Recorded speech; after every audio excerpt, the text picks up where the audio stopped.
9h06. Vamos começar nosso encontro. Chegamos aí na primeira carta do apóstolo Paulo aos Coríntios. Bom, quando eu tô preparando a aula e lendo o texto, essa semana eu li 2 vezes o texto. Uma madrugada, bom dia, querida, como vai? Uma madrugada dessa que eu perdi o sono, fui ler e li 1 Coríntios inteiro, né? Aliás, quando você perde o sono, leia a Bíblia, né? Quando você está bem acordado, leia a Bíblia, né? Antes de viajar, leia a Bíblia. Na viagem, leia a Bíblia. Depois da viagem, leia a Bíblia. E li também depois, estudandinho, né, 1 Coríntios, e uma das coisas que eu procuro quando eu vou dar aula é, bom, quais são as partes difíceis aqui, né, que eu preciso entender para que possivelmente a minha dúvida é a sua dúvida, naturalmente, né. Bom, nós temos 2 passagens difíceis. Quem leu 1 Coríntios? Né?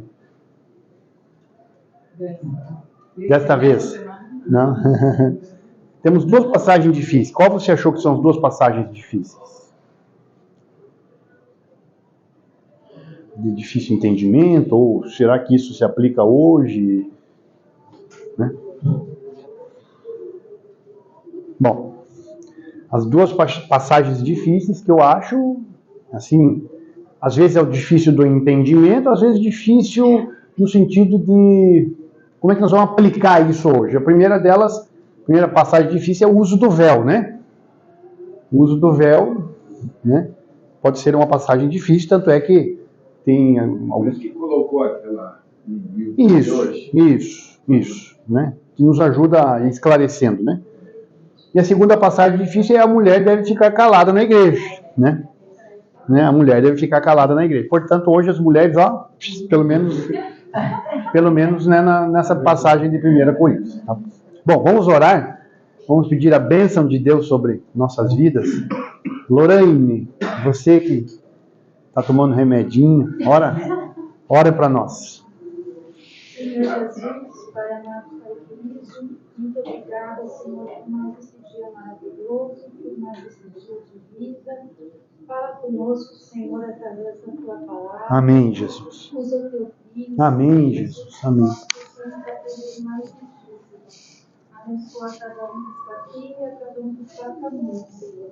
Eu te peço, te agradeço muito. Amém. Queridos, chegamos então na EBD 46. 46 encontros estudando a Bíblia desde Gênesis, né? Chegamos na sequência em 1 Coríntios. A pedido da irmã Vilma, nós vamos estudar só esta primeira carta hoje, né? Eu sou Tadeu Pontarola, essa é a sala 306. Essa sala ainda vai ficar famosa aqui na PIB. Bom, panorama bíblico, a ideia nossa é dar uma visão geral dos livros, né? E nós chegamos na primeira carta do apóstolo Paulo aos Coríntios. Quem escreveu? O apóstolo Paulo, no ano 55 depois de Cristo. Os destinatários da igreja de Corinto, da cidade de Corinto, uma cidade portuária, como era a cidade de Corinto, uma cidade importante do Oriente Médio, ali beirando o mar Mediterrâneo, uma cidade que tinha algumas características, por ser uma cidade portuária, era uma cidade que tinha muita devassidão moral, muita devassidão e lascívia, muita devassidão moral, mais ou menos 600 mil habitantes, estamos falando há 2.000 anos atrás, 600 mil habitantes, o tamanho de Londrina, mais ou menos hoje, né? O tamanho de Londrina, uma cidade grande, né? 600 mil habitantes. Lá na cidade de Corinto tinham 12 templos, mais ou menos, praticamente para 12 deusas. Uma das deusas, com D minúsculo mais conhecida, era a deusa Afrodite, né? Da onde vem a palavra afrodisíaco. Aí você já pode imaginar que tipo de culto. Tinha prostituição cultual com mais ou menos 1.000 prostitutas, né? Que para que fossem identificadas rapidamente raspavam o seu cabelo, né? Para que fossem identificadas quando chegavam os marinheiros no porto, né? A cidade de Corinto, ela ficou uma cidade tão envolvida com a luxúria, né? Em cujos templos, além da prostituição cultual, faziam sacrifícios de carne a ídolos, estas carnes depois que sobravam eram vendidas nos açougues, o que gerou um problema também para o apóstolo Paulo resolver. Então, imagine você que sabe que é feito galinha de macumba aí, o que sobrar depois das galinhas, você vai comprar no açougue ou não vai comprar no açougue? Então essa virou uma questão também para a igreja de Corinto na ocasião. E o objetivo desta carta do apóstolo Paulo, ao contrário da carta do apóstolo Paulo aos Romanos, lembremos-nos que a carta do apóstolo Paulo aos Romanos, ela visava o quê? Lembra? É uma teologia pura, carta do apóstolo Paulo aos Romanos, lembram? Né? Cujo tema é justificação pela fé. Então a carta do apóstolo Paulo aos Romanos nós devemos ler com essas lentes. O apóstolo Paulo aos Romanos estava falando da justificação pela fé. Ao contrário da carta do apóstolo Paulo aos Romanos, que tinha por objetivo apresentar uma teologia, o apóstolo Paulo escreveu a carta aos Coríntios com o objetivo de corrigir problemas. A igreja aos Coríntios era uma igreja problemática. Era uma igreja problemática. Tinha problemas morais, problemas doutrinários, problemas pastorais, problemas imoralidade, divisão entre a igreja. Vamos fechar. Divisão na igreja. Aliás, se nós formos ler, tem uma lista de quase 7 grandes problemas que tinham na primeira carta do apóstolo Paulo aos Coríntios. Pode falar. Como é que surgiu essa igreja que ficou tão desorganizada assim? Bom, essa igreja que surgiu, a história dessa igreja está em Atos capítulo 18, que o irmão pode ler com calma depois, a história que foi fundada pelo apóstolo Paulo, especialmente na casa de um casal chamado Áquila e Priscila, né? Áquila e Priscila eram 2 moradores de Roma que foram expulsos de Roma e foram morar em Corinto, que era uma cidade importante, uma cidade portuária, né? E o apóstolo Paulo foi quem fundou essa igreja. Então, a igreja de Corinto. Por que houve tanta confusão? Porque essa é uma igreja que está inserida num contexto social complicado, de tal maneira que, da mesma maneira que nós temos a expressão sodomizar, lembram? Puxa, isso aqui. Sodomizar, que diz respeito a problemas morais, sexuais, de lascívia, etc, etc. Existiu uma expressão que é coriantinizar, referindo-se, quase um paralelo a sodomizar. Ok? De tantos problemas que tinha. Essa igreja está inserida nesse contexto, ou seja, isso implica dizer que o contexto cultural, né, o mundo que está ao nosso redor, obviamente que ele nos inflige, nos aflige, nos influencia. Né? Não era diferente, isso há 2000 anos atrás. Tá? Então, o objetivo da carta do apóstolo Paulo aos Coríntios, o objetivo da carta era corrigir os problemas. A igreja de Corinto era uma igreja problemática. A igreja de Corinto era uma igreja problemática. Tanto é que ele escreveu 4 cartas a Coríntios. A primeira carta que ele escreveu, na verdade, foi a segunda. A primeira carta que está na sua Bíblia, na verdade, é a segunda. E a segunda carta que está na sua Bíblia, na verdade, é a quarta. Não é isso. Preste atenção. A primeira carta que ele escreveu, ele já tinha escrito uma carta que se perdeu. Então, a primeira carta, na verdade, é a segunda. Esta primeira carta é a segunda que ele escreveu. E a segunda carta que está na sua Bíblia, na verdade, foi a quarta que ele escreveu. A pergunta é, se achassem estas cartas que o apóstolo Paulo escreveu, porque ele fala em 1 Coríntios, conforme eu já vos escrevi, né? Ele já tinha escrito antes, tá? Então, a pergunta é, se nós achássemos essas cartas do apóstolo Paulo que estão perdidas, né? Será que elas entrariam no cânon? Né? Mas o que eu quero dizer com isso, o apóstolo Paulo escreveu tantas cartas a Corinto porque a igreja de Corinto era uma igreja problemática. Entenderam? Então, a teologia é que a igreja de Jesus deve ser santa. E o apóstolo Paulo, então, ele vai escrever as cartas para corrigir os problemas. Para corrigir os problemas que havia naquela igreja. Nós vamos ver quais eram os problemas. Tá certo? Algum comentário até aqui? Lina, você que sempre faz pergunta difícil. Eu não. Algum comentário? Tá, então vamos lá. Então abra a sua Bíblia em 1 Coríntios capítulo 1. Vamos ler do verso 1 ao verso 3.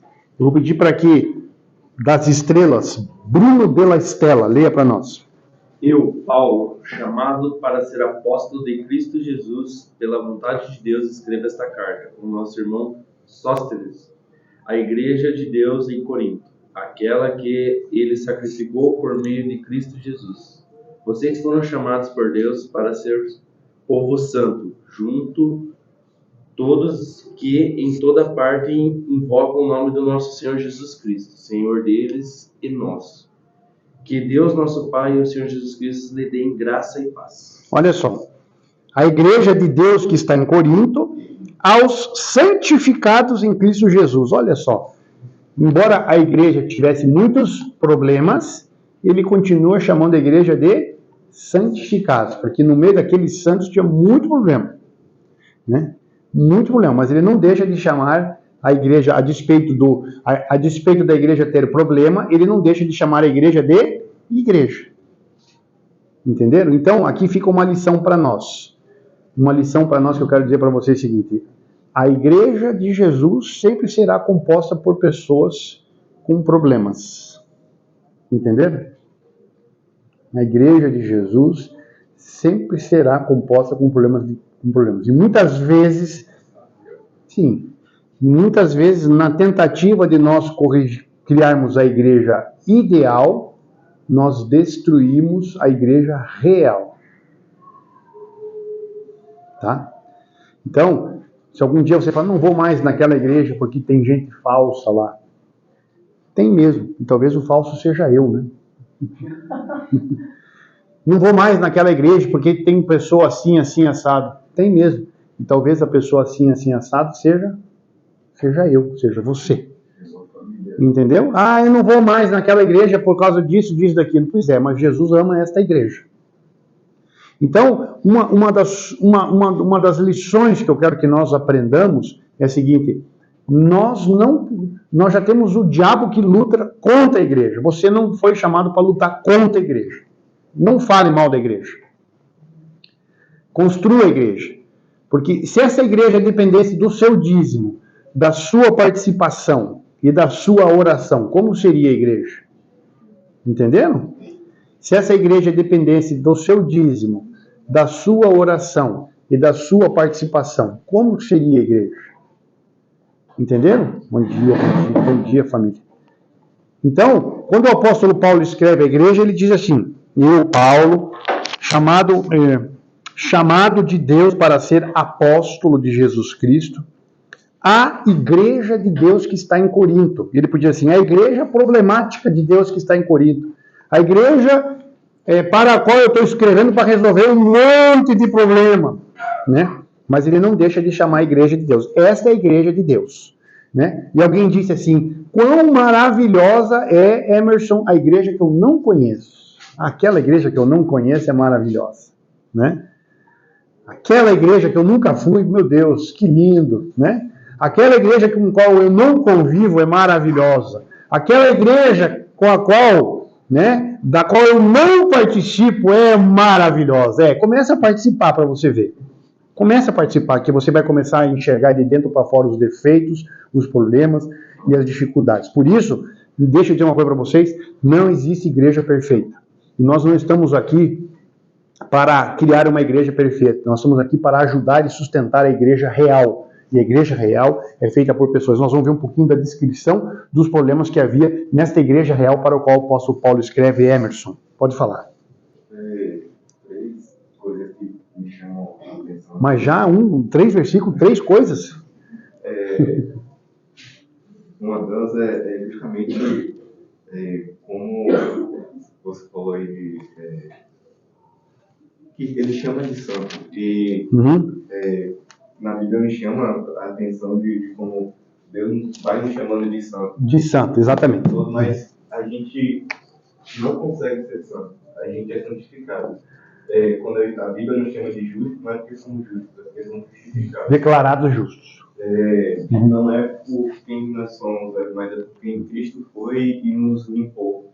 Porque a gente não é merecedor da misericórdia, da graça de Deus, mas pelo sangue de Cristo nós somos limpos. Amém. E quando a gente ora e nossas orações chegam a Deus e nossas orações são atendidas, não é porque nós somos bons, mas é porque Deus é bom. Deus é bom. Isso. E outra coisa da igreja, né, como você falou, isso me lembra uma frase do meu avô, quando meu pai estava procurando igreja. E meu pai procurou várias igrejas, e aí meu avô falou, olha, se você está procurando uma igreja perfeita, você não vai encontrar uma igreja perfeita. Exatamente. E se você encontrar a igreja perfeita, por favor, deixe eles quietinhos lá. Exatamente. Boa. Boa. Muito bom. Você vai acabar com a perfeição dessa igreja. Exatamente. Muito bom. Por quê? Porque a igreja somos nós, gente. Feito de nós de carne e osso. E a gente precisa sair do mundo real e entendermos o seguinte. Nós somos... Olhe para você. Olhe como você é pecador. Olha como eu sou pecador. Eu sei o que eu penso. Eu sei o quanto eu sou falho, eu sou pecador. Né? Mas eu insisto em estar na igreja, em vir à igreja, porque na prática do meu ministério, do seu ministério, como o ferro afia o ferro, o homem afia o homem. Por isso que o convívio também é importante, porque é no convívio, é no outro que nós nos enxergamos e nos vemos. Você falou tudo que você queria falar? Terceiro, você esqueceu. Bom, então vamos lá, qual que era? Então ele começa assim, a igreja, aos santos que estão lá em Corinto, eu, Paulo, pela vontade de Deus, que é para você. Agora ele vai começar a descer o pau na igreja, no que ele ama, né? Aos santos e amar. Agora ele vai começar a descascar lenha nos santos. Quais eram os problemas que tinham lá nesses santos aí, né? O primeiro grande problema que tinha lá era a divisão. Vamos ver, abra sua Bíblia. Ainda em 1 Coríntios, do 10 ao 17. Vamos lá. Quem vai ler? Então, o primeiro grande problema que tinha na igreja, ele começa por isso. Sabe que ele começou por ordem de importância? Não. Então, ele considera esse problema da divisão na igreja, primeiro problema, divisão na igreja, ele considera um problema grave. Vamos lá. Quem vai ler para nós? Irmãos, em nome do nosso Senhor Jesus Cristo, suplico a todos vocês que concordem uns com os outros no que falam, para que não haja divisões entre vocês, e sim que todos estejam unidos num só pensamento e num só parecer. Meus irmãos, fui informado por alguns na casa de Clói de que há divisões entre vocês. Com isso, quero dizer que cada um de vocês afirma: eu sou de Paulo, eu de Apolo, eu de Pedro e eu de Cristo. Acaso Cristo está dividido? Foi Paulo crucificado em favor de vocês? Foram vocês batizados em nome de Paulo? Dou graças a Deus por não ter batizado nenhum de vocês, exceto Cristo e Caio. De modo que ninguém pode dizer que foi batizado em meu nome. Batizei também os da casa de Anas, além destes, não me lembro se batizei alguém mais. Pois Cristo não me enviou para batizar, mas para pregar o Evangelho, não com palavras de sabedoria humana, para que a cruz de Cristo não seja exaltada. Bom, então ele está dizendo o seguinte, no meio de vocês está tendo o quê? Divisão. O primeiro problema que ele lista, Bruno, é divisão. Ele vai dizer, não, eu sou da turma do pastor Pascoal, eu só vou, né? Tanto é que às vezes eu percebia aqui na igreja, quando não era o pastor Pascoal que ia pregar, alguns levantavam e iam embora. Não sei se alguém já viu isso aqui, né? Entendeu? Mas nós não somos um corpo só. Como é que nós vamos formar outros pregadores, né? Inclusive o menino que vai pregar pela primeira vez, você ore pelo menino que vai pregar, porque como é que nós vamos formar as pratas da casa, os pregadores? Então a verdadeira igreja que constrói o outro, né? Que ajuda o outro, né? Quando o professor da escola bíblica dá uma deslize, você não sabe, né? Entendendo? Porque ninguém é perfeito, ninguém sabe tudo. Mas lá o problema era o seguinte, uns dizem eu sou de Paulo, uns eu sou de Apolo, uns eu sou de Cristo, ou seja, eu sou de Pedro, eu sou da turma dos milagres, né? Eu sou de Apolo, né? Eu sou da turma que gosta de viajar e pregar por aí. Eu sou de Paulo, eu sou da teologia, né? Eu sou de Jesus, nem líder eu tenho, eu sou direto com Jesus, eu não preciso de liderança. Entenderam? Gente, nós precisamos lutar pela unidade da igreja. Ele vai dizer lá mais para frente o seguinte, eu plantei, Apolo regou, mas Deus deu o crescimento. Então, a igreja precisa viver em unidade.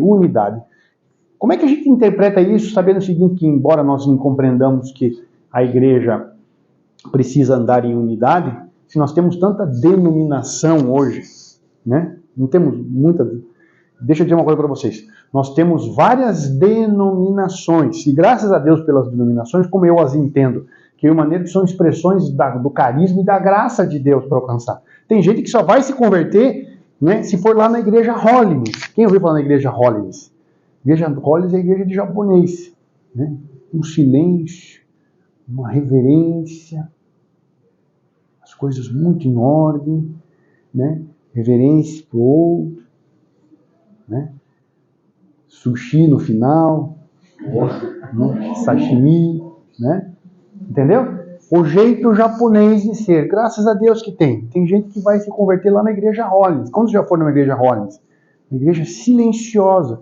E tem gente que gosta mais de um pouco mais de barulho, de um reteté, entenderam? Africano, né? O fato é que, desde que a igreja prega, nós temos várias denominações, mas a igreja de Jesus é uma só. Entenderam? A igreja de Jesus é uma só.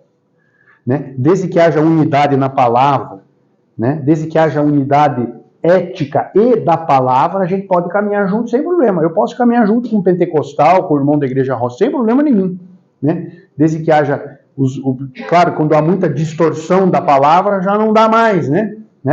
Mas nós não fomos chamados para desconstruir a igreja. Então, a igreja de Jesus é uma só. E lá, lembre-se que nós estamos falando de uma igreja incipiente, uma igreja que está começando, e já havia divisões. Talvez fosse um grupo desse tamanho aqui, ó.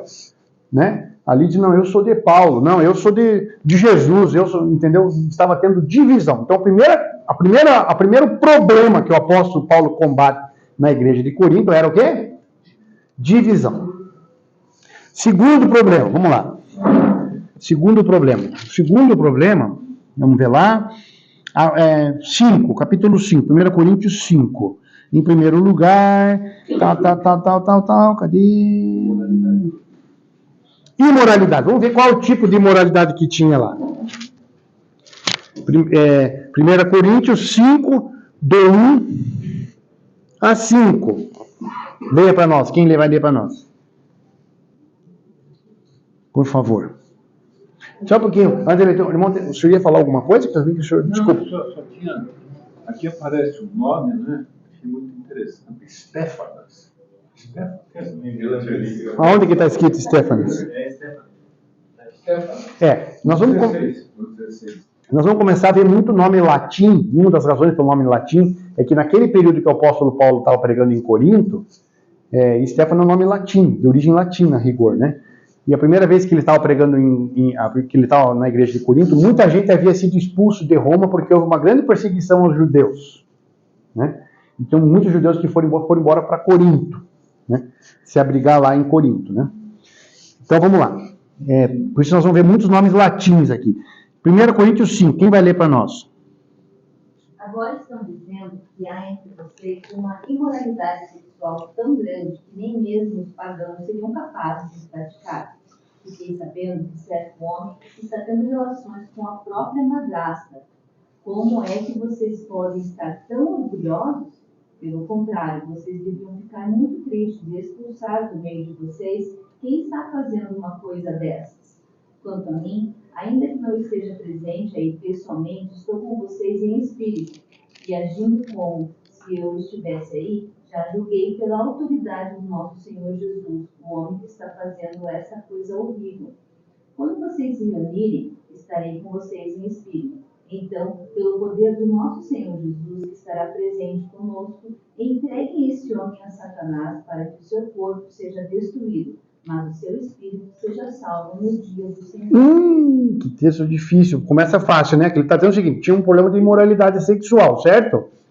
O que estava vendo lá? O sujeito estava mantendo relação com a madrasta, né? O que é correspondente ao sujeito ter relação, é um incesto, né? Dentro da família, né? Gente, se soubesse cada história que a gente escuta aí, né? Cada história dentro da igreja, né? Olha, é terrível, tá? Então, mas o que ele estava dizendo? Que eles estavam tolerando esse tipo de prática. Eles estavam, então esse é um grande outro problema. Então, qual que é o segundo problema que ele estava enfrentando?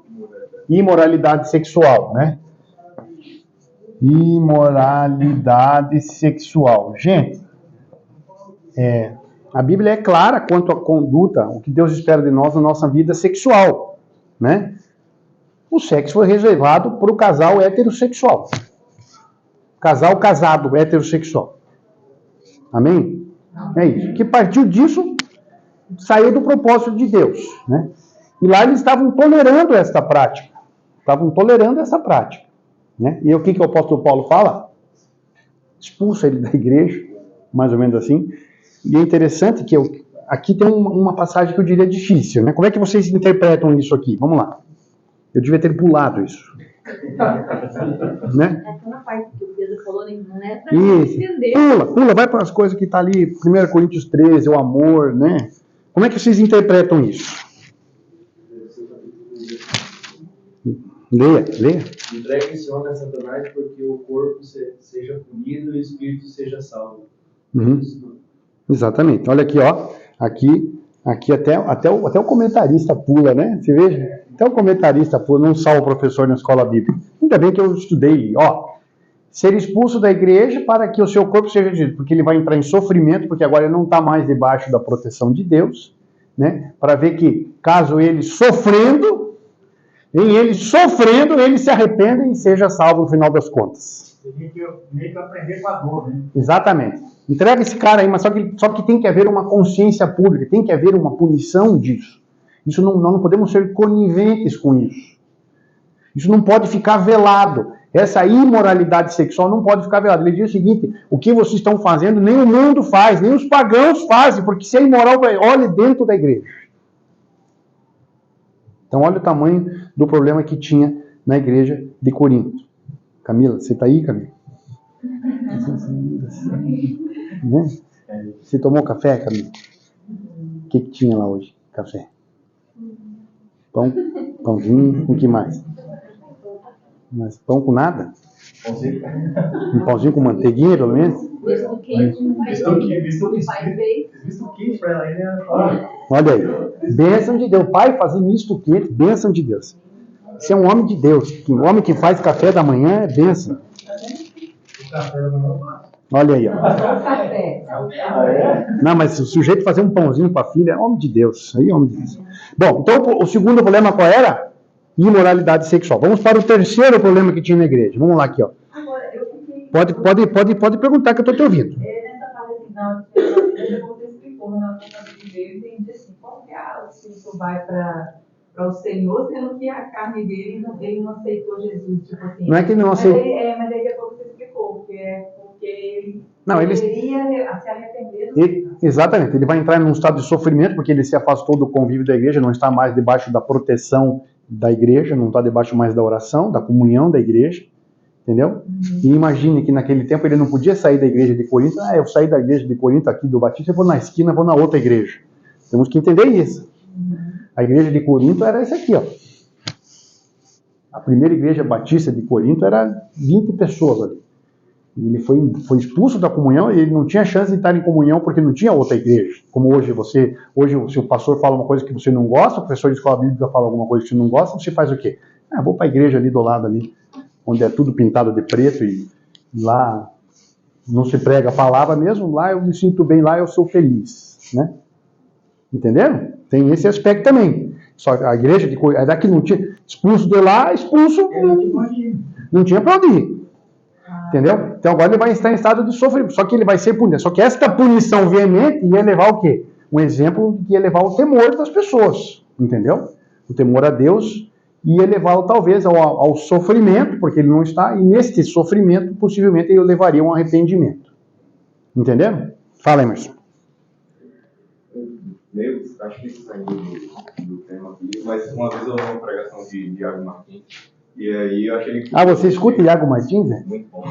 Você escuta Iago Martins. E aí, na pregação ele estava falando que algumas pessoas vão para a igreja, não conversam com as outras, só vão na igreja, assistem o culto e vão embora, e ele faz um paralelo com a expulsão da pessoa da igreja. E ele diz, perceba que a pessoa não se relaciona com ninguém, só vai assistir o culto, vai embora, não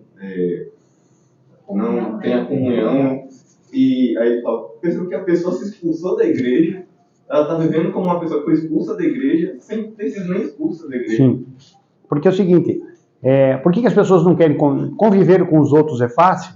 Não é. Né? Sabe por quê? Porque eu vou me expor e você vai começar a ver meus erros, meus defeitos. Você vai começar a ver que o sujeito aqui que vem aqui domingo, fala a Bíblia, lê a Bíblia, é um cara cheio de pecado, cheio de dor, de traumas emocionais, de dor na alma, de questões. Entendeu? Se você conviver comigo, você vai descobrir que eu sou humano. E sabe o que me assusta? Eu ver quantas pessoas não toleram a humanidade do outro. Isso me assusta profundamente, né? Eu fiquei assustado, por exemplo, o que muita gente fez porque o pastor Pascoal casou com uma menina mais nova, né? Não quero entrar, criar polêmica. Eu ficaria escandalizado se ele casasse, se ele adulterasse, arrumasse outra mulher. Ele casou com uma menina mais nova, né? Ele adulterou ou não? Não, mas descascaram ele. Descascaram. Ele sofreu com isso, porque eu sei um pouquinho da história dele, enquanto a esposa dele estava doente. Eu conversei com ele, né? Como é que ele viveu antes com a esposa doente, como ele, né? Você acha que é fácil para um homem? Isso. Não, mas acharam que eu falei para ele, pastor Pascoal, não se assuste que as pessoas vão se assustar com a tua humanidade, porque muitas pessoas pensam que você é semi-anjo, e eu sei que você é um homem. Eu sei que você é homem. E graças a Deus por isso, que eu também sou homem, não sou semi-anjo. Você é homem, não é anjo. Deus não me chamou para ser anjo. Deus chamou alguém para ser anjo aqui, não. Eu sou homem. Entendendo? E vivo todas as... E Jesus também viveu como... É homem também, né? Entendeu? Assumiu a humanidade, né? E viveu de maneira santa, né?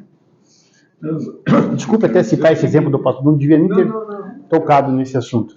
Bom dia, bom dia. A divisão é bom. Agora, quantas né, solteiras, descasadas que ficaram de olho quando ele escolheu, né? Falaram, opa, agora é oportunidade.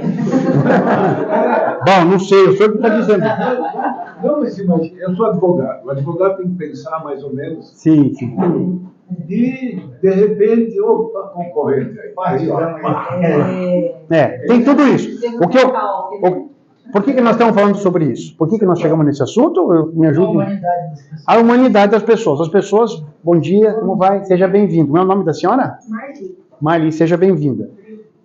Então, as pessoas são gente, só que a gente tem que... E o desafio nosso, a despeito de nós sermos homens e mulheres, homens com H maiúsculo, me referindo à espécie humana, né?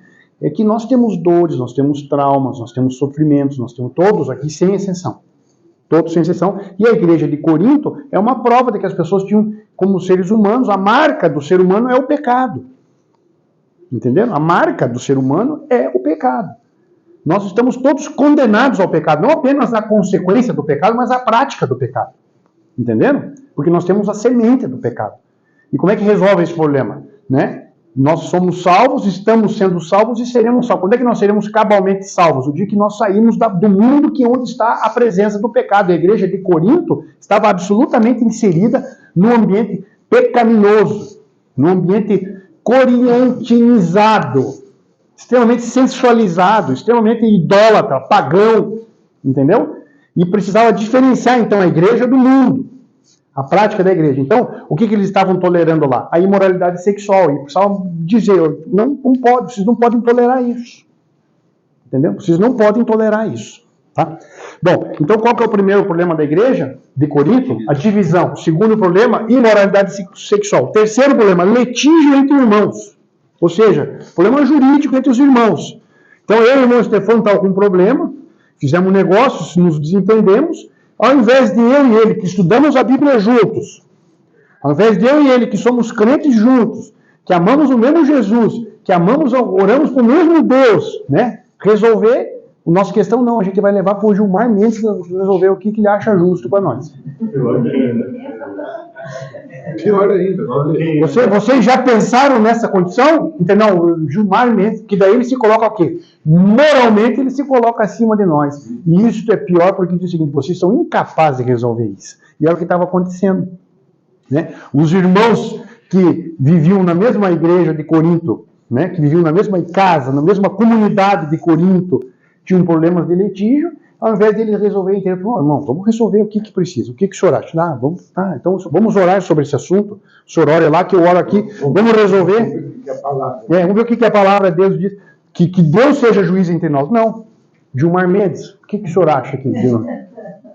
Vocês já pensaram nessa situação? Era o que estava acontecendo lá, na igreja de Corinto. Xandão, o que você acha de resolver esse problema aqui? Alexandre de Moraes, quem está certo? Eu ou o meu irmão missionário Stefano? Eu ou o missionário Stefano? Resolvam nós, porque nós somos incapazes de resolver, nós não temos padrão moral para resolver isso. Gente, Xandão vai dizer, depende de quando vocês pagarem. Falência total, entenderam isso? Você que é advogado, entendeu o drama da coisa?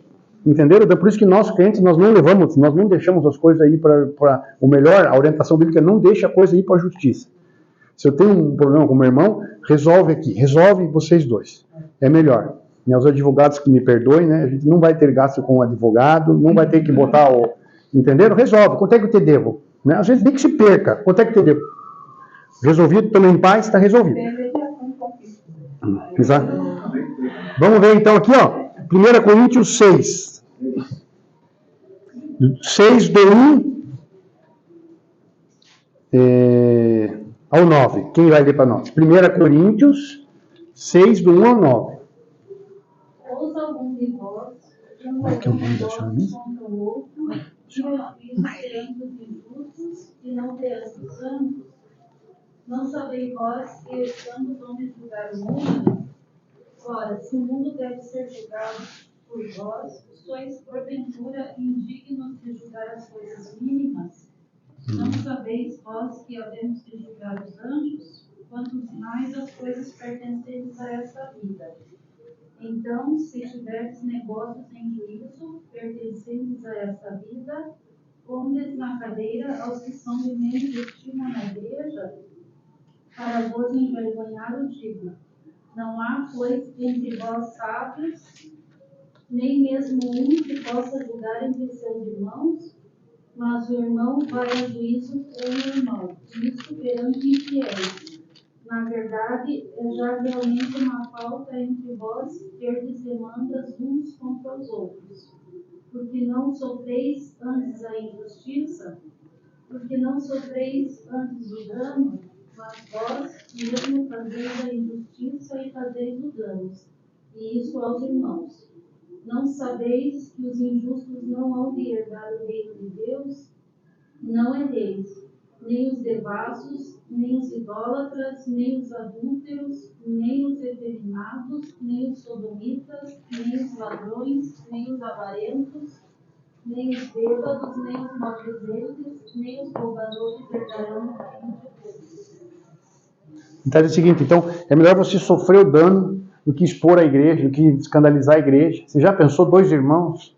Você já pensou eu e Heron com uma disputa agora, judicial pedindo para um terceiro julgar a gente? Será que nós não somos capazes, sabendo que o Heron vai julgar os anjos? É o que a Bíblia está dizendo. Outro texto difícil. Como que nós vamos julgar os anjos? Quem é que disse isso aí, né? O apóstolo Pedro lá na frente vai dizer que nós vamos julgar os anjos caídos. Quem são os anjos caídos? Pode falar, filha, é isso mesmo. Os demônios. Se nós não somos capazes de julgar as coisas desse mundo, porque eu tive um desentendimento com Heron, né? Como é que você vai querer subir de nível, cara? Você não consegue resolver nem a tua demanda com o Heron de 5 mil reais. Você levou para a justiça isso, cara. Faça-me um favor. Resolva a coisa com o Heron, combina com ele. E se for o caso, sofra o dano. Por amor a Deus, por amor ao Evangelho, por amor à igreja. Mas por a igreja, sim. Você está entendendo? Aí quando a gente vê o pastor fulano processando, falou isso, já saiu, perdeu-se já, no sentido de, meu Deus do céu. Né? Resolve a questão, deixa para lá. Entendeu? O Michel pegou isso ontem. Tudo que eu falo aqui, o pastor Michel fala depois. Ele está escutando aqui. Ou será que é o mesmo Espírito que habita em nós, habita nele? Ele falou exatamente isso. Ou será o mesmo Espírito que habita em nós, habita nele, né? Deus passeia por essa igreja aqui, acreditem. Deus passeia nessa igreja. Eu juro que eu não combinei nada com ele. Aliás, foi muito tempo que eu não falo com ele. Quarto problema que tínhamos era fornicação. Porque eles achavam o seguinte, uma falsa doutrina que aconteceu lá é quase que um pensamento platônico que faz a divisão entre o mundo das ideias e o mundo material, que o mundo das ideias e o mundo material de Platão, porque assim, que o mundo matéria é um mundo caído, não serve para nada mesmo. Né? O Platão, vai dizer, na ideia platônica, mais ou menos, né? E o que vale é o mundo das ideias, o mundo espiritual que é nobre. Aí alguns embarcando nessa doutrina vão dizer, já que o problema não é o mundo material, não importa se eu fornico, se eu... Entenderam? E o apóstolo Paulo vai dizer o seguinte, que todo aquele que peca sexualmente, peca contra o próprio corpo, ele vai dizer isso. Então, o outro problema que tinha era um tipo específico de imoralidade sexual, que era a fornicação, que estava baseado no fato que eles entendiam que a matéria é má mesmo, então não importa o que eu faço com a matéria, não importa o que eu estou vendo, porque isso não vai contaminar minha alma. Mentira, vai contaminar sim. Vamos ler lá o que está escrito? 1 Coríntios 6, do 12 ao 20. Quem vai ler para nós? Alguém vai dizer, eu posso fazer tudo o que quero? Pode sim, mas nem tudo é bom para você. Eu poderia dizer, posso fazer qualquer coisa, mas não vou deixar que nada lhe escraveça. Outro vai dizer, o alimento existe para o estômago e o estômago existe para o alimento? Sim, mas Deus acabará com os dois. O nosso corpo não existe para praticar a imoralidade, mas para servir o Senhor. E o Senhor cuida do nosso corpo. Pelo seu poder, Deus ressuscitou o Senhor e também nos ressuscitará a nós. Será que vocês não sabem que o corpo de vocês faz parte do corpo de Cristo? Será que eu vou pegar uma parte do corpo de Cristo e fazer com que ele seja parte do corpo de uma prostituta? É claro que não. Ou será que vocês não sabem que o homem que se une com a prostituta se torna uma pessoa como ela? As Escrituras Sagradas afirmam, os dois se tornam uma só pessoa, porém quem se une com o Senhor se torna espiritualmente uma só pessoa com ele. Fujam da imoralidade sexual. Qualquer outro pecado que alguém comete não afeta o corpo, mas a pessoa que comete imoralidade sexual peca contra o seu próprio corpo. Será que vocês não sabem que o corpo de vocês é o templo do Espírito Santo, que vive em vocês e lhes foi dado por Deus? Vocês não pertencem a vocês mesmos, mas a Deus, pois Ele os comprou e pagou o preço. Portanto, usem o seu corpo para a glória dele. Olha só o que ele está dizendo, está vendo? Sobre a questão da imoralidade sexual, ele vai fundo na questão, diz o seguinte, quando o sujeito se une a uma prostituta, o que ele diz? É uma só carne. O que é uma só carne? Na verdade, é um enlace de alma. Entenderam? É um enlace de alma. Há um laço ali, um enlace. Né? Então, o sujeito que anda andando com tudo que é mulher, ou a mulher que anda andando com tudo que é sujeito, ela está cheia de laços emocionais, psíquicos, espirituais. E o sujeito está dizendo o seguinte, não, o que eu faço com o corpo não importa, afinal de contas o corpo é mau e a matéria a matéria é má e o espírito é bom, certo?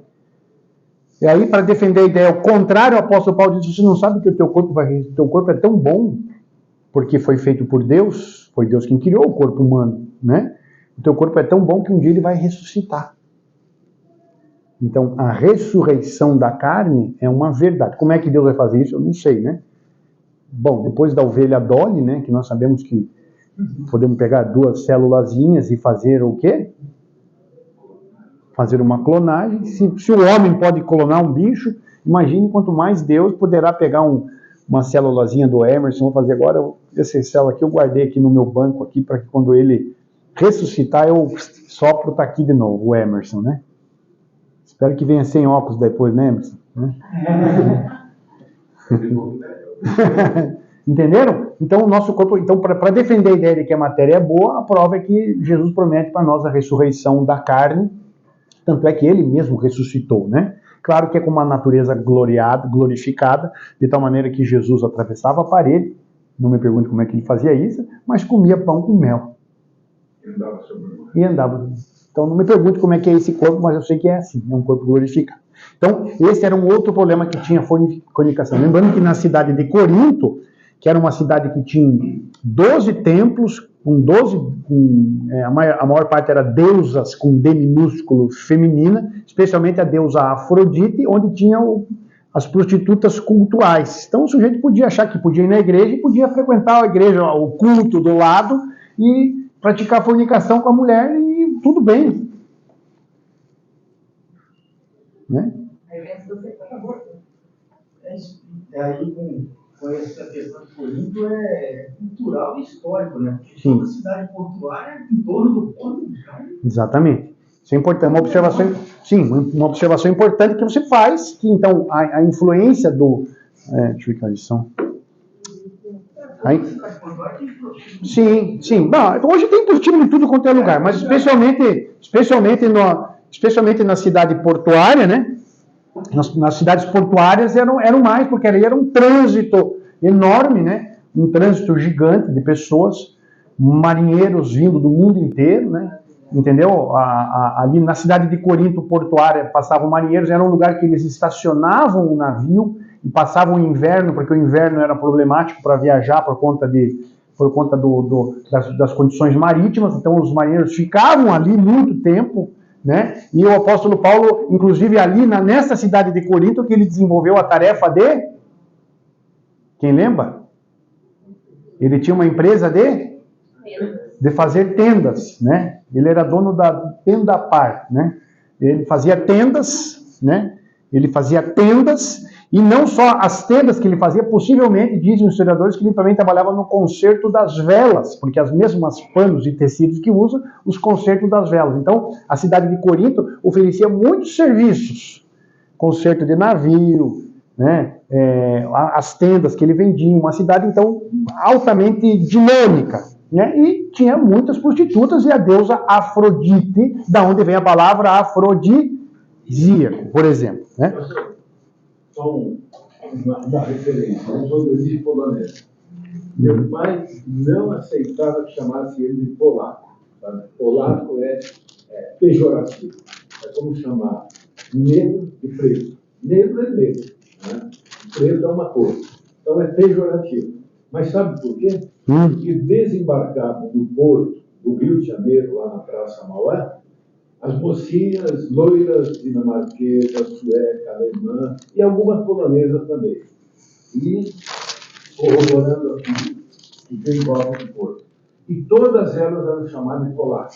Então, isso originou uma aversão a esse nome polaca, porque polaca era prostituta daquele porto. Só está dando... Entendi. E perceba como isso também, que tem algumas questões que elas são extremamente locais. E a gente tem que ver o que é local que está acontecendo aqui na Bíblia. Tem algumas questões culturais que são locais e não são diacrônicas, não é para o tempo inteiro, né? Mas elas são para aquele momento. Eu diria que hoje, essa expressão para mim polaca nunca teve essa... Até porque, se você for falar polonês em italiano, não tem outro jeito de você falar polonês que não seja polaco. Como é que fala polonês em italiano? Polaco.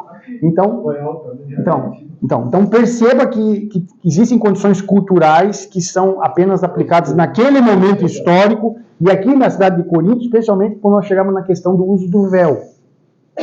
Entenderam? Na questão do uso do véu. Bom, nós estamos no quarto problema, que é fornicação. Qual que é o próximo problema? Não para problema aqui, meu Deus do céu. O quinto problema, a ceia do Senhor. Vamos ver onde é que está isso aqui. Me ajudem a achar esse texto aqui, que primeiro eu estou listando os problemas. A ceia do Senhor, capítulo 11. Primeira carta aos Coríntios, capítulo 11. Né? Versículo 17. Esse nós vamos pular. Ordem nasceu. Então vamos lá. 1 Coríntios 11, que é o meu...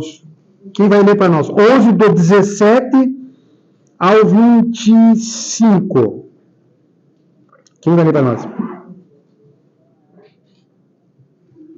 Outro problema que tinha. Sim.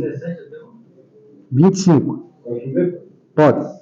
Entretanto, nisto que lhes vou dizer, não os elogio, pois as reuniões de vocês mais fazem mal do que bem.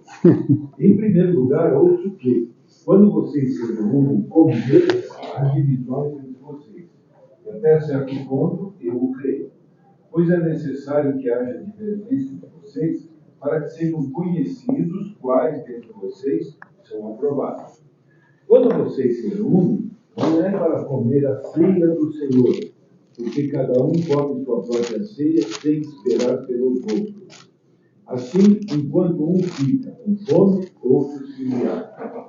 Será que vocês não têm casa onde comer e beber? Ou desprezam a igreja de Deus e humilham os que nada têm? Que lhes direi? Eu os elogiarei por isso? Certamente que não. Pois recebi do Senhor e também lhes entreguei, que o Senhor Jesus, na noite que foi traído, tomou o pão e, tendo dado graças, partiu e disse: isso é o meu corpo, que é dado em favor de vocês. Façam isso em memória de mim. Da mesma forma, depois da ceia, ele tomou o cálice e disse: este cálice é a nova aliança no meu sangue. Façam isso sempre que o beberem em memória de mim. Porque sempre que comerem deste pão e beberem deste cálice, vocês anunciam a morte do Senhor até que ele venha. Então, em memória de quem a ceia? De Jesus. Por aquilo que ele é, que ele fez e que ele ensinou. Jesus ensinou o amor e a comunhão entre as pessoas. Mas quem frequenta a célula aqui? Quem frequenta? Imagine que na célula de vocês, o esquema é o seguinte: cada um leva um lanche para si. E vocês se reúnem para comer, né? Cada um leva um lanche para si. Um leva lá um prato de estrogonofe, né? O outro leva um fettuccine com gorgonzola e nozes. E o irmão mais pobrezinho, ele não leva nada, nem feijão com arroz. Ele não tem condição. Ele levou meia maçã que ele achou no lixo.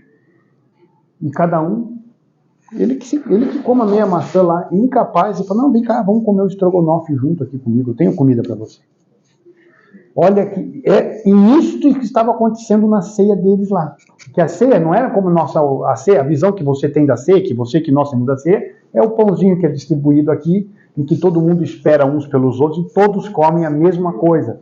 A ceia naquela época não tinha um pãozinho sem glúten e o cálicezinho, né? Entendeu? E a prova de que eles tomavam vinho era que não era suco de uva, como dizem alguns, que é mentira, né? É que alguns, inclusive, estavam se embriagando e não esperavam pelos outros. Ou seja, vocês conseguem enxergar unidade nesta festa que eles faziam ou não? Nenhuma unidade na festa, entendeu? Nenhuma unidade. Né? Eu usei o exemplo da célula para que vocês compreendessem, entendeu, meu irmão?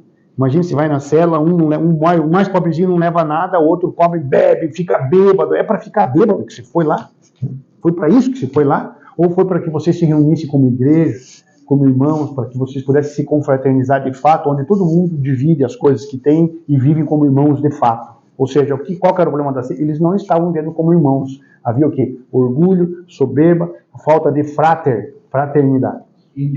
Individualidade. Exatamente, não tinha unidade, perceberam? Então a festa tem que ser como todo mundo come o que todo mundo tem. Todo mundo leva, todo mundo divide, todo mundo come o que tem. É o equilíbrio, né? Que aí exagerou, coisas a mais para deixar o outro. Sim, mas não havia então, não havia o quê? Altruísmo, cumplicidade. Então eu estava dizendo o seguinte: alguns estão bêbados enquanto outros estão passando fome e necessidade. Pode isso. Vocês não estão discernindo o corpo de Cristo. Vocês não estão discernindo o corpo, vocês não estão entendendo o que Jesus fez para vocês. Não estão entendendo o que Jesus fez pelo outro. Que Jesus morreu por mim, amém? Mas Jesus morreu pela Camila também. Portanto, o meu valor e o dela é o mesmo valor. Entenderam? Então, um outro problema. Chega de problema, por favor. Qual que era o outro problema? Em sexto lugar, havia cenas de desordem que não edificavam os membros quando se reuniam. Problema dos dons. Desordem no culto. Então vamos lá. Exatamente. 12. Quem vai ler para nós? Os dons espirituais. Quem vai ler para nós? 12.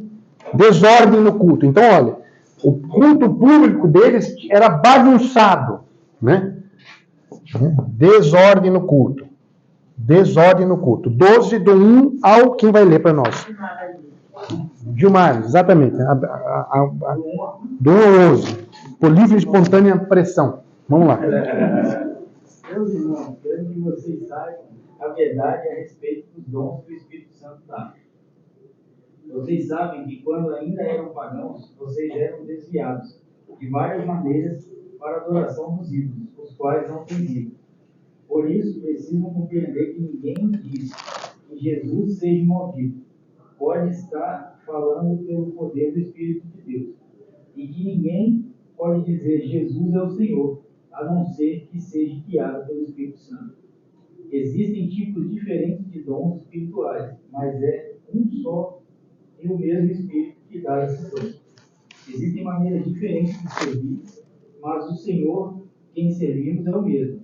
Há diferentes habilidades para realizar o trabalho, mas é o mesmo Deus quem dá a cada uma habilidade para fazê-lo. Para o bem de todos, Deus dá a cada um alguma prova de presença do Espírito Santo. Para uma pessoa, o Espírito dá a mensagem da sabedoria, e para outra, o mesmo Espírito dá a mensagem de conhecimento. Para uma pessoa, o mesmo Espírito dá a fé, e outra dá o poder de cura. Uma pessoa recebe o Espírito poder para fazer milagres, e outra recebe um dom de anunciar a mensagem de Deus.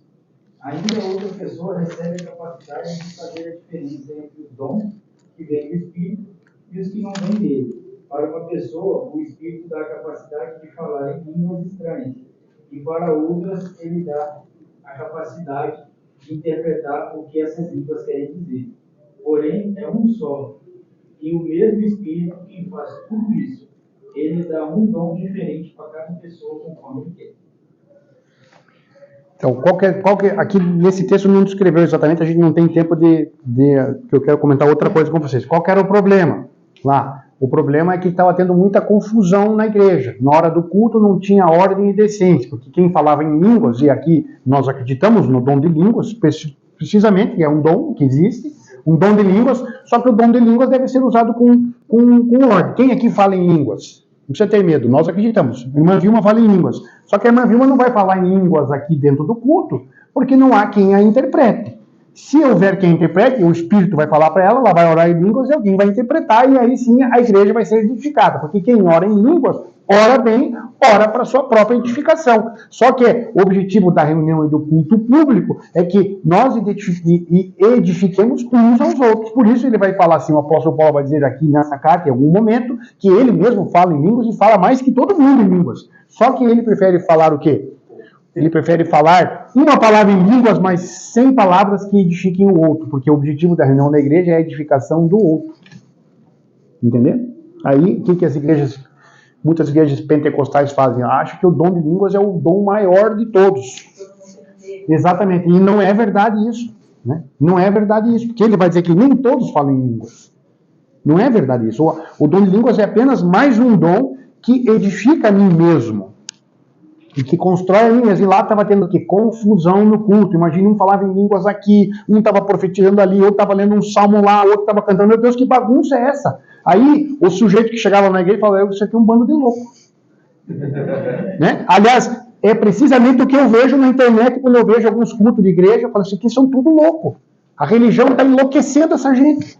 Tudo louco, coisa de gente maluca. Completamente, não há ordem, não há decência, não há edificação, não há uma palavra, não há momento para as coisas. Percebe isso? E ele fala, né, que cada um tem um dom, né? Às vezes pode ter até mais do que um, mas é que para que se juntem em unidade, para que cada um use o seu dom em favor dos outros. Exatamente. Então, para que serve o dom? Porque ele vai dizer o seguinte, ó. Todas estas coisas, porém, são realizadas pelo mesmo e único Espírito, lá no verso 11. E ele distribui individualmente, ou seja, todos nós temos algum dom. Qual é o seu dom? Você precisa saber qual é o seu dom. né? Como ele quer, não é como você quer, como ele quer, como Deus quer. Entenderam? Então, esse era um problema que tínhamos naquela igreja naquele momento. Algum comentário sobre isso? Vamos lá. Verso 25 só, desculpa, já vai falar. Verso 12 e 25. Para que não haja divisão na igreja. Né? Ele não usa igreja, ele usa a palavra corpo, né? Então, corpo de Cristo é uma maneira metafórica, simbólica, analógica de referir-se, corpo de Cristo, referir-se à igreja. Ele vai dizer assim, é todo mundo olho? Claro que não. Né? É todo mundo boca? Claro que não. É todo mundo pé? Claro que não. Né? Mostrando que todo mundo tem a sua importância dentro do reino. A igreja é o corpo de Cristo. Onde é que é o corpo que ele se refere? Daqui para baixo, né? O corpo. Porque o cabeça é quem? Jesus é o cabeça. Jesus, onde o Jesus é o cabeça, a ordem não há bagunça, a ordem decide. Amém? Você ia falar? Pode falar. Quem quer deixar falar por último quer falar coisa importante. Eu, por último, eu falo. É isso? É só uma coisa. Quando eu leio, pode falar. Não entendo Ixi. Quando tem aqui 12:3, né? 12. Quem pode dizer Jesus é Senhor, a não ser pelo Espírito Santo. Mas, não entendeu? Eu vejo tanta gente que diz assim, Jesus é o Senhor, e logo em seguida, depois disso, fala tanta asneira, sabe? Fala tanta besteira que eu não vejo ser proveniente do Espírito Santo. Começa a falar coisas até contra Jesus. Quanto tempo faz que o apóstolo Paulo escreveu isso aqui? Quando ele falou isso, todo mundo, Jesus já era popular aí no meio. Perceba a diferença quando ele falou, ninguém vai dizer que Jesus é o Senhor se não for pelo Espírito Santo, especialmente naquele momento. Né? Isso é alguma coisa daquele momento? Provavelmente. Eu acho que se aplica bem naquele momento, né? Ou você acha que o imperador romano diz Jesus é o Senhor, aleluias? Não, né? Entendeu? Então, provavelmente isso. Tem uma aplicação melhor para... tem uma aplicação melhor para aquele momento, né? Agora, se você diz Jesus é o Senhor e vive como Jesus, a aplicação também continua, porque ele vai dizer o seguinte, não foi você só fala isso porque é pelo Espírito de Deus que te leva a declarar Jesus com a boca e te leva a viver Jesus como o Senhor da tua vida. Entendeu? Se você leva Jesus como o Senhor da tua vida, pode ter certeza que é pelo Espírito de Deus, que te capacita a ser um crente, né? Agora, sabe, essa parte eu estou até marcada aqui na minha vida, que no devocional me direcionou, tempo atrás para mim, porque eu tinha realmente essa dúvida nesse caso, né? Porque na igreja pentecostal, por exemplo, é primordial que você fale em línguas. Tipo, é como se você não falasse em línguas, você não recebeu o Espírito Santo. Exatamente, é o que é um erro. E aí, quando eu li aqui, porque a gente tem que muito priorizar o estudo também. Sim. Você que tem que ter um entendimento também lendo a palavra. Aí eu falei, não é bem assim, né? Aí depois eu vi. Não, isso. Então a igreja pentecostal, ela prega o seguinte, muitas igrejas, não são todas, mas muitas igrejas podem dizer que se você recebeu Jesus como seu único e suficiente Salvador, agora você precisa de uma segunda bênção, e o sinal dessa segunda bênção é que você vai falar em língua, senão você não foi batizado com o Espírito Santo. Esse dia eu vi um padre falando isso, um padre da carismática, o padre está perdido também, não entendeu também, entendeu? Não entendeu que ser batizado com o Espírito Santo é no momento em que eu recebo Jesus como meu único e suficiente Salvador, ou eu posso receber Jesus como o único e suficiente Salvador sem o Espírito Santo estar em mim. Não. No momento em que eu recebo Jesus como meu único e suficiente Salvador, significa que eu fui batizado com o Espírito Santo. Né? Agora, eu sou batizado com o Espírito Santo uma única vez.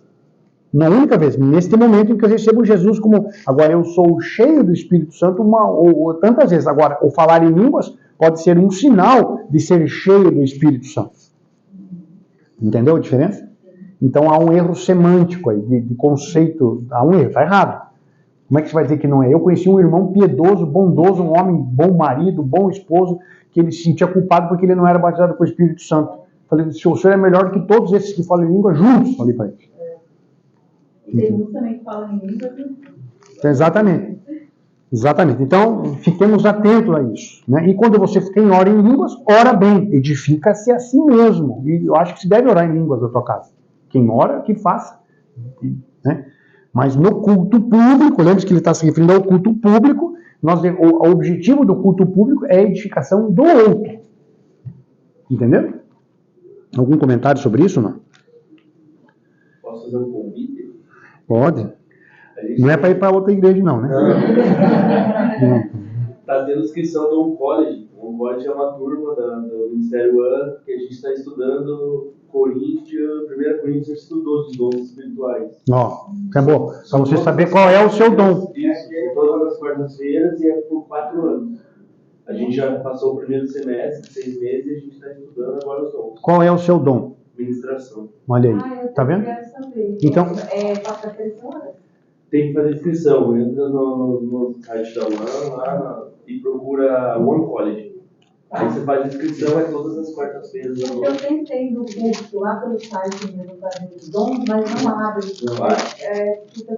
Faz One College lá. bom. Não. Bom, aqui estão os 6 problemas que o apóstolo Paulo enfrentou, contra o qual ele lutou na igreja primitiva. Divisão, imoralidade sexual, litígio entre irmãos, fornicação, o problema na ceia e a desordem no culto. Entenderam bem isso? Entenderam que é uma igreja problemática, então. A igreja de Corinto é uma igreja problemática. Nós não devemos usar ela como modelo para nós hoje, né? Um outro problema que ele enfrentou, que não era necessariamente um problema que a igreja, um pecado que a igreja estava cometendo, era o seguinte: lembremos-nos que lá, uma cidade de 400, 600 mil habitantes, tinham vários templos onde se sacrificavam o quê? Carne para os ídolos. Aí o que sobrava eles botavam ali no açougue, na bodega do Tobias para vender. Compro ou não compro aquela carne? Como não como a carne? Vamos ver como é que o super-homem apóstolo Paulo resolveu esse assunto. 1 Coríntios capítulo 8. Quem vai ler para nós? E vamos correr que o tempo está exíguo. Graças a Deus o véu não entrou aí. Quanto à pergunta sobre a comida sacrificada a ídolos, sabemos que todos temos conhecimento a esse respeito. Contudo, o conhecimento traz orgulho, enquanto o amor fortalece. Se alguém pensa que sabe tudo sobre algo, ainda não aprendeu como deveria, mas quem ama a Deus é reconhecido por ele. Então, o que dizer quando ao alimento oferecido a ídolos? Bem, todos nós sabemos que, na verdade, o ídolo nada vale neste mundo, e que há somente um Deus. Sim, é fato que existem os que são chamados de deuses, por assim dizer, nos céus e na terra. E há pessoas que adoram muitos deuses e muitos senhores. Para nós, porém, há somente um Deus, o Pai, de quem vieram todas as coisas criadas e para quem vivemos. E há somente um Senhor, Jesus Cristo, por meio de quem todas as coisas foram criadas e por meio de quem recebemos vida. No entanto, nem todos sabem disso. Alguns estão acostumados a pensar que os ídolos são de verdade, de modo que, ao comer alimentos oferecidos a eles, imaginam que estão adorando deuses de verdade. A sua consciência fraca é contaminada. Não obtemos a aprovação de Deus pelo que comemos.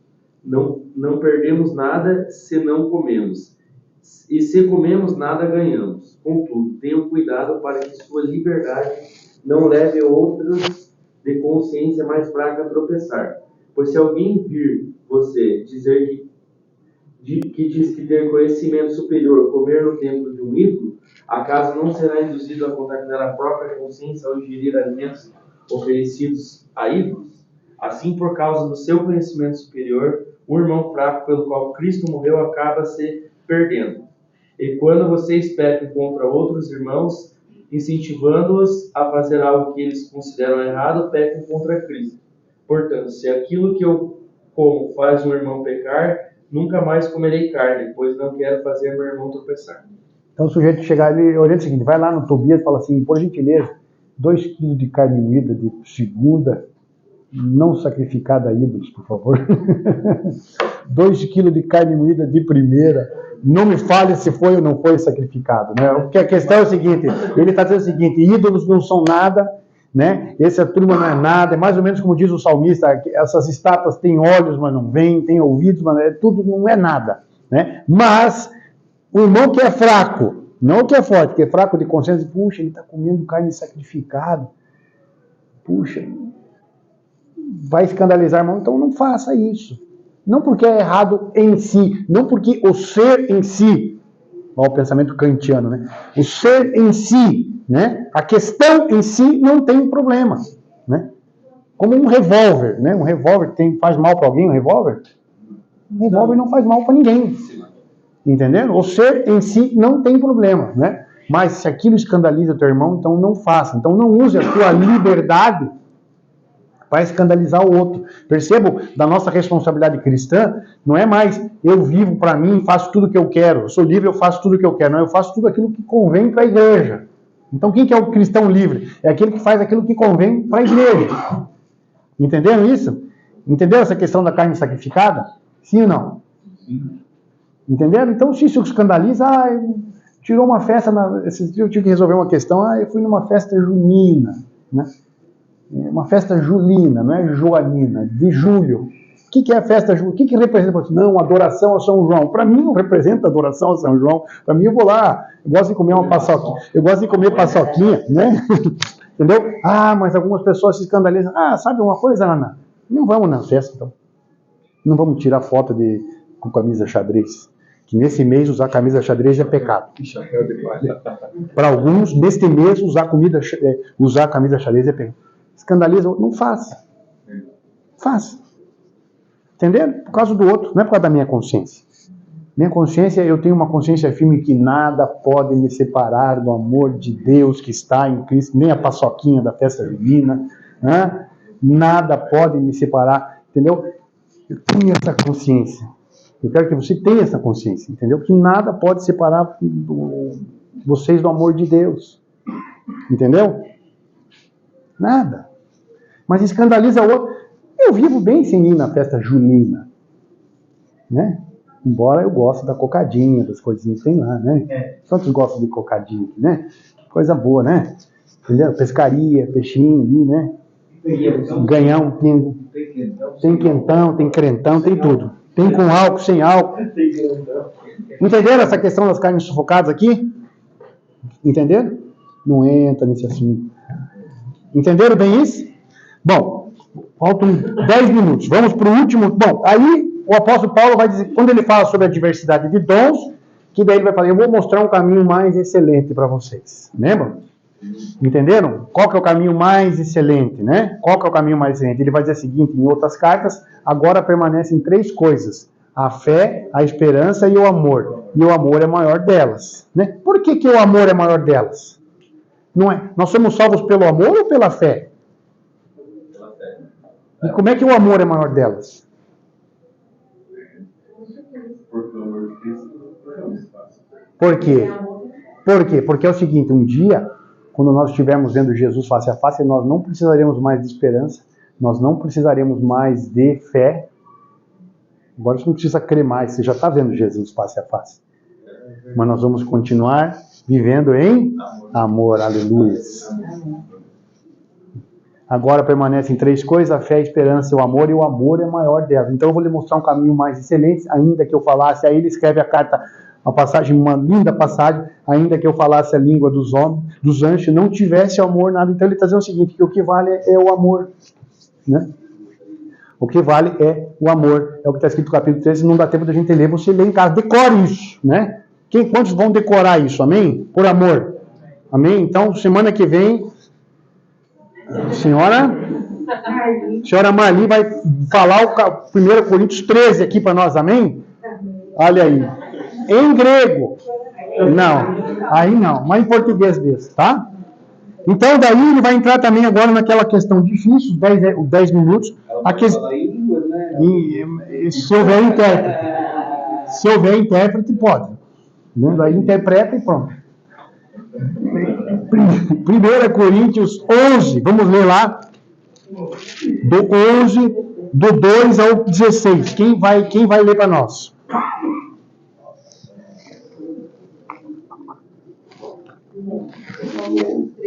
Desculpa, 11, do 2 ao 16.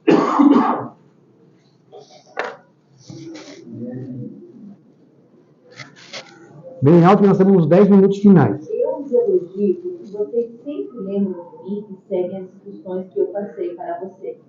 Mas quero que entendam que Cristo tem autoridade sobre todo o marido, que o marido tem autoridade sobre toda a esposa, e que Deus tem autoridade sobre Cristo. Se um homem cobre a cabeça quando ora e anuncia a mensagem de Deus nas reuniões de adoração, ele está ofendendo a honra de Cristo. E se uma mulher não cobre a cabeça quando ora ou anuncia a mensagem de Deus nas reuniões de adoração, ela está ofendendo a honra do seu marido. Nesse caso, não há nenhuma diferença entre ela e a mulher que tem a cabeça rapada. Se a mulher não cobre a cabeça, então é melhor que ela corte o cabelo de uma vez, já que é vergonhoso para a mulher rapar a cabeça ou cortar o cabelo. Então ela deve cobrir a cabeça. O homem não precisa cobrir a cabeça, pois ele reflete a imagem e a glória de Deus. Mas a mulher reflete a glória do homem, pois o homem não foi feito da mulher, mas a mulher foi feita do homem. O homem não foi criado por causa da mulher, mas sim a mulher por causa do homem. Portanto, por causa dos anjos, a mulher deve pôr um véu na cabeça para mostrar que está debaixo da autoridade do marido. No entanto, por estarmos unidos com o Senhor, nem a mulher é independente do homem, nem o homem é independente da mulher. Porque assim como a mulher foi feita do homem, assim também o homem nasce da mulher. E tudo vem de Deus. Julguem vocês mesmos. Será que é certo que no culto de adoração a mulher ore a Deus sem estar com a cabeça coberta? Pois a própria natureza ensina que o cabelo comprido é uma desonra para o homem, mas para a mulher o cabelo comprido é motivo de orgulho. O cabelo foi dado a ela para lhe servir de véu. Mas, se alguém quer discutir sobre esse assunto, o que eu posso dizer é que nem nós, nem as igrejas de Deus, temos outro costume nas reuniões de adoração. E aí? Hã? Não precisa do meu. Tá, e qual que é o fundo? Então podemos rasgar esse pedaço aqui? Não, Então vamos lá. Vamos lá. Bom, tem duas maneiras de interpretar isso. Ou a gente interpreta isto literalmente, e aí eu os convido para frequentar a Igreja Congregação Cristã no Brasil. Eles fizeram a interpretação literal do texto. Ou nós entendamos isso como uma situação circunstancial, com aspecto histórico para aquele momento, porque aquilo comunicava algo importante. Né? Como é que você prefere, Lina? Não, tem que ir agora. Tem que ir agora. Não no tempo que... Não uma interpretação literal. Lembremos que naquela época as mulheres, porque ele fala, então se as mulheres não querem estar submissas ao seu marido, que raspe o cabelo de uma vez, ou seja, que se vistam como uma prostituta de uma vez. Entendeu? Ele usa uma ironia, eu diria uma figura de linguagem agressiva, como é que nós podemos chamar isso? Porque as prostitutas cultuais e as mulheres que não tinham compromisso com o homem estavam livres. Lembremos que é uma cidade portuária, onde os homens chegavam e estavam à procura de prostitutas. As mulheres, para que fossem identificadas rapidamente como não tendo compromisso, elas não era a aliança que elas não usavam o véu. E raspavam a cabeça, as prostitutas cultuais. Então, onde estão as prostitutas? São os que estão sem o cabelo coberto, porque o véu, na cultura do Oriente Médio daquela época, responsabilizava o seguinte, que esta mulher está sob o cuidado de alguém, esta mulher pertence a alguém. Então, nesse caso, veja bem, muitas vezes a igreja tem que combater alguns aspectos culturais. Olha que interessante isso. Presta atenção no que eu vou dizer. Muitas vezes a igreja tem que combater alguns aspectos culturais. Certo? Entenderam isso? Mas outras vezes a igreja tem que aderir a alguns costumes sociais. Me dá um exemplo de um costume social que a igreja aderiu amplamente. A igreja pentecostal mesmo, a Assembleia de Deus, era assim. Hoje em dia não está tanto assim, mas antes era saião, cabelo até no pé. Isso. Entendeu? Isso. Não podia cortar. Veio desse texto, essa distorção? Sim, possivelmente. Né? Possivelmente. E outros textos, né? Por exemplo, nós temos o seguinte, foi Deus que instituiu este anel como símbolo? Foi Deus que instituiu?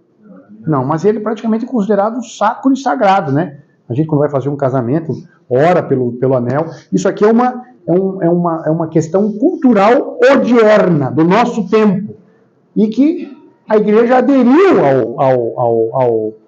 ao costume. Então, prestem atenção. Existem algumas coisas que que a igreja deve, alguns costumes que a igreja deve aderir. Por quê? Porque somam com a vida, somam com a fidelidade, somam com o que é bom, no mais, tudo que é honesto, tudo que é justo, lembra o apóstolo Paulo? Tudo que é honesto, tudo que é justo, tudo que é de boa fama, nisto pensai. Né? Por que o apóstolo Paulo não combateu a questão dos banheiros unissex na época dele? Não existia. Ou seja, o princípio fica, mas os princípios devem ficar, mas as discussões vão se ampliando. Por que o apóstolo Paulo nunca discutiu a questão de é lícito eu usar célula-tronco embrionária para a reconstrução de maxila? Célula-tronco embrionária? É lícito ou não? Por que ele não discutiu isso? Porque não era um problema da sua época. O problema da sua época era que, né, e o valor que ele está ensinando aqui é o seguinte, que as mulheres devem ser submissas aos seus maridos. Este é o símbolo. Este é o símbolo. E o marido não é submisso.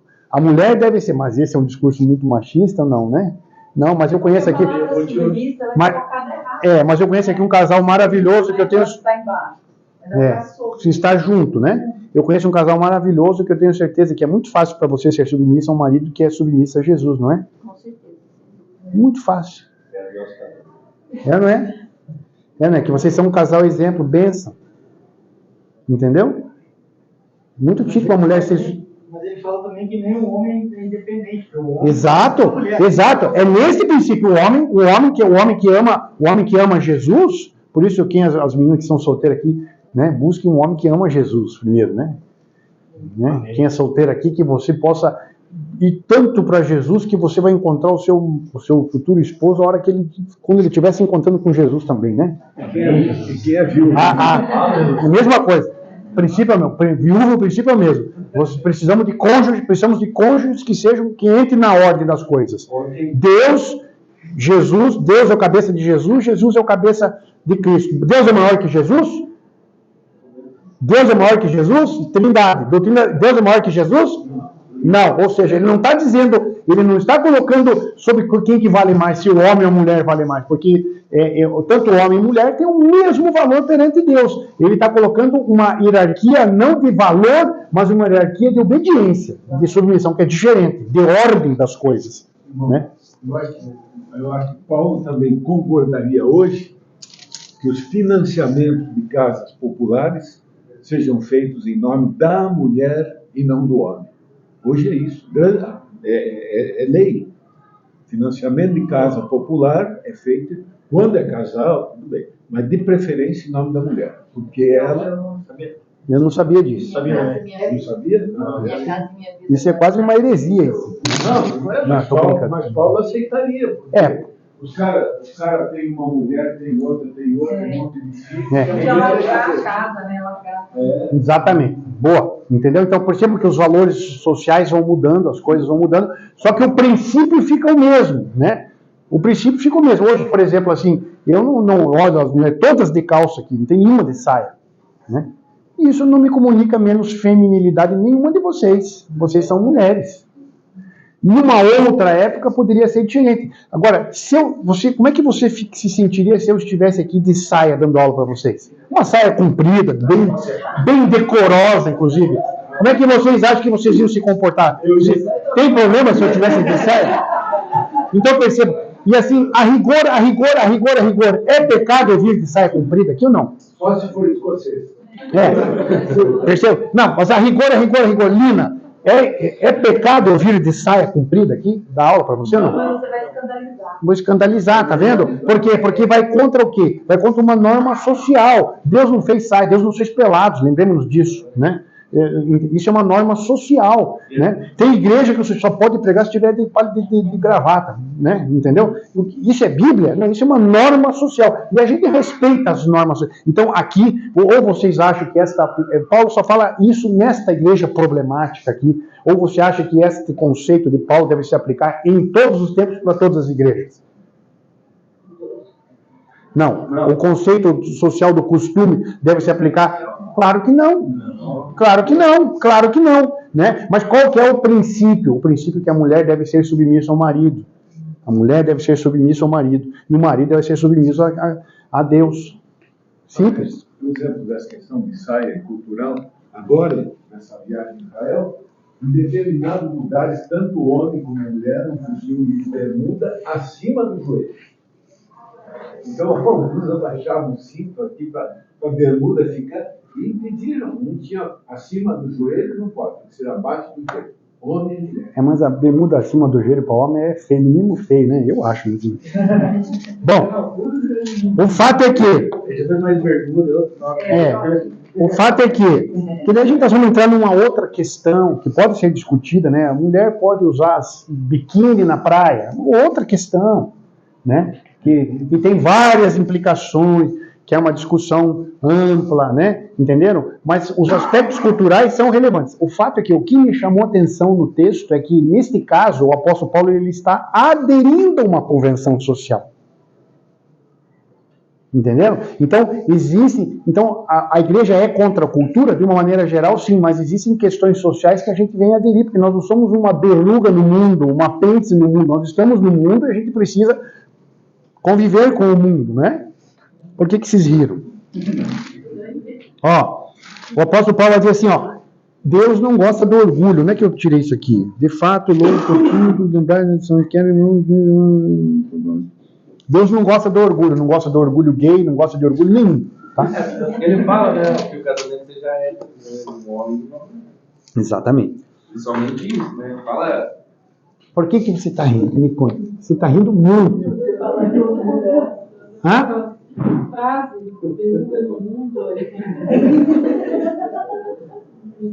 Como é que eu podia dizer isso melhor? Desculpa, irmão. Como é que eu podia dizer melhor isso, será? A igreja não é um apêndice, Desculpa, é que eu sou da área médica, então... Né? Gente, algum comentário sobre esse 1 Coríntios 11? Então, ele diz assim, mas já que a mulher não quer mostrar que ela é submissa ao marido, então se viva como uma mundana de uma vez, entenderam? E a gente vê isso hoje, por exemplo, uma das coisas que está entrando dentro da igreja é o feminismo, por exemplo. Né? Empoderamento, né? Exatamente. E um dia eu preguei uma mensagem que Maria é uma mulher empoderada. Porque se Maria não era empoderada, quem que era? Qual mulher que era verdadeiramente empoderada, né? Entenderam? Então, assim como a mesma mulher que combate o machismo, que não é bom, que ninguém prega o machismo aqui, né? O feminismo é tão ruim ou pior que o feminismo, entendeu? Que o machismo, né? Então, porque a Bíblia ensina que todos têm o mesmo valor, tanto o homem quanto a mulher. E o homem é o líder da casa, ele deve ser o líder. Isso. Quantos problemas geram dentro de uma família disfuncional onde a mulher manda? Há quem diga que é uma das causas do homossexualismo, por exemplo. No homem, no menino. O menino que vê a mãe mandou, não, porque eu quero ser igual à minha mãe.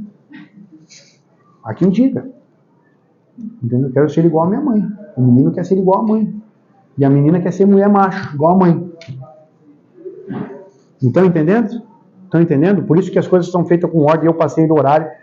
E tem mais um assunto aqui que as mulheres que se calem na igreja, mas esse não vos falarei agora. Bom, semana que vem nós entramos em 2 Coríntios, com a irmã que vai falar a declaração, né? Tem o compromisso de falar o 1 Coríntios 13. Podemos contar com isso? A leitura. Não, a leitura não, decor. Tem que decorar. Vamos orar encerrando? Eu vou pedir para aquele que é o cabeça da casa dele, o Edmar. Ore a Deus, então. Encerrando. Deus, meu Pai, gratidão pelos ensinamentos de hoje, gratidão por todo esse conhecimento, que nós possamos aplicar todos os seus ensinamentos e princípios nas nossas vidas, Senhor. Abençoe a nossa semana. Amém, Jesus. Que todos possam ir em paz para casa. Amém. Em nome de Jesus, amém. Semana que vem nós temos 2 Coríntios, segunda carta do apóstolo Paulo à problemática igreja de Corinto, né? Então leiam com esta ideia, né? De que a igreja tem problemas e o apóstolo Paulo está corrigindo os problemas da igreja.